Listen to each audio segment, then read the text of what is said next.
Hi, I'm Dr. Jason J. Campbell, and I want to thank you for taking the time to watch my videos. I'm continuing my analysis into ethics and qualitative methods research.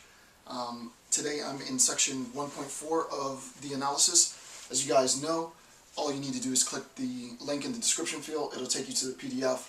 Just download the PDF. I've just recently updated the PDF, so make sure you download that. And today we're going to be talking about the idea of consent within qualitative methods research. So obviously, since we're discussing, the ethics around qualitative research, the idea of consent is integral, right? You have to make sure, obviously, that participants consent to the research that they're part of. And, at the beginning of the analysis many hours ago, I talked about some violations historically in which participants were not aware of the dangers and would have otherwise conceded their consent. They would not have given their consent. It's important then to recognize this very basic concept. Again, ethics in qualitative research. This is the guide that I'll be using. It's not the only resource. I have tons of links and references to secondary sources and websites. So with that, let's begin 1.4, and this is the top of page 9, and it goes to the top of page 10. Okay, so ethics in qualitative research, and this is section 1.4, and we're doing understanding informed consent. Understanding INFOR.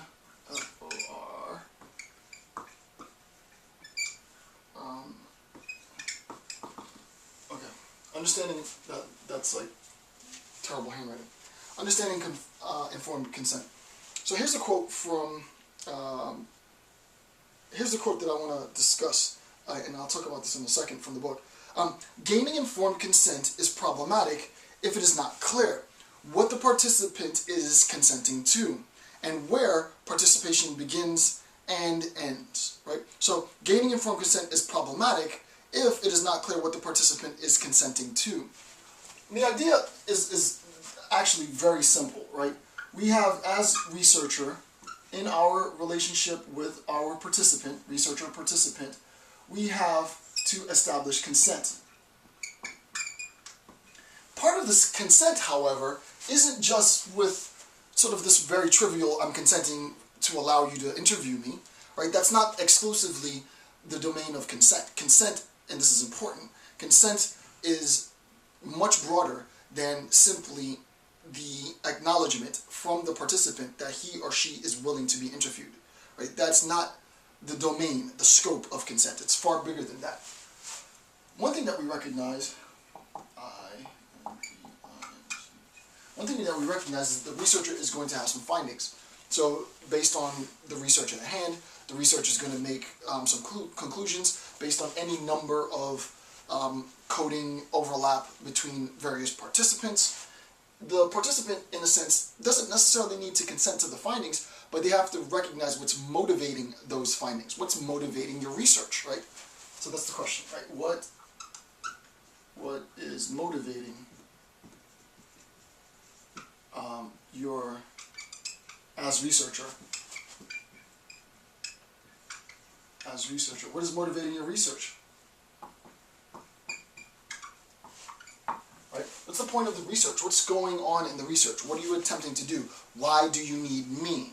Right? There is a sense in which you'd have to think, and this is rather obvious, you as an academic, as a professional, as a doctoral student, or a young academic, a young PhD, or whatever other doctorate that you might have, going out into the field, interviewing people have to think to themselves, well, aren't you the professional? Why would you need me? Why is my story so unique? Why are you interested in me? Right? So eventually, initially, there's going to be some resistance, right? The participant's guard might be up because they might not know exactly where the research is going. So the point is, we want to make sure that they recognize what they're consenting to.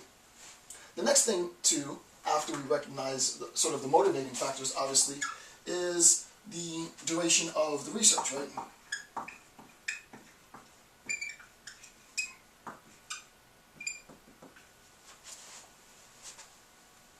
the duration of their research or participation. And I'll just put the duration. Where did I put my? I don't have my eraser. Hold on one second. Here it is. Duration of the duration of participation, right? Of course, now I turn on the roof on. Oops, it's a mess today. Sorry. The duration of participation. The research starts at this point and the research ends at this point. What the participant needs to recognize is that as participant, right? As participant, they at any point in the research, right? At any point in the research, can terminate the process, right? The research can be terminated. The research can be terminated at any point, right? So the participant needs to recognize that he or she, in giving their participation, isn't committing themselves to a research project that they find out after the fact, somewhere along here, that they no longer want to be a part of, right? They have to recognize that, no, at any point they are free to terminate their participation. Obviously, this is just basic ethics, right? You have to make sure that they recognize this. So consent should be an ongoing and renegotiated between researcher and researched throughout the research process, right? So this is what I'm saying. There's a negotiation between the researcher and the participant recognizes that at any point in the research, he or she can terminate his or her participation.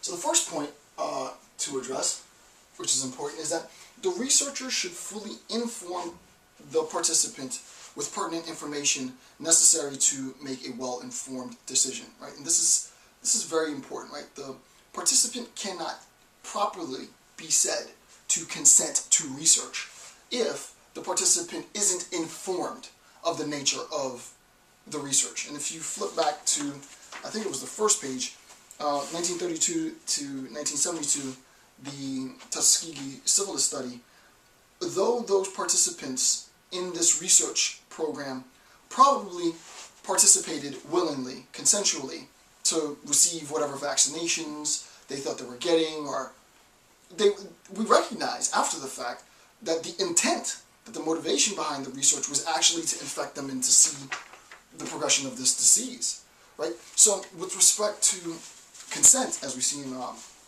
bullet point A, the researcher should fully inform the participant of the pertinent information necessary to make a well-informed decision, right? So that there's a relationship between the levels of information. If I could write this morning, I'll just write out levels of information and the ability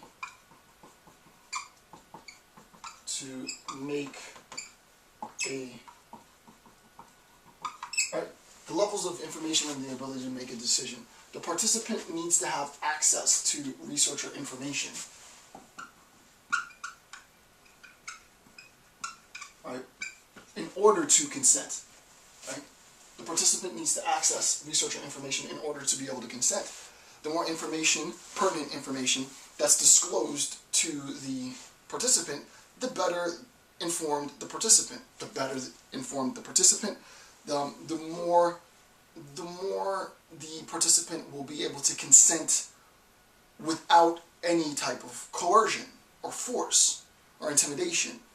Also, what's important to recognize is that if the participant has enough information, has a satisfactory level of information that's motivating and guiding the research, and willingly consents to the research, obviously you recognize that you stand a better chance of preserving this participant throughout the course of the research, right? It's sort of obvious, right? If the participant understands where this research is going and the research continues down the path that was anticipated, it's likely that the participant will continue with the research. If, however, the participant is given information and then recognizes that the information he or she initially received at the beginning of the research is in some sense changed, and now the research is veering down a course they didn't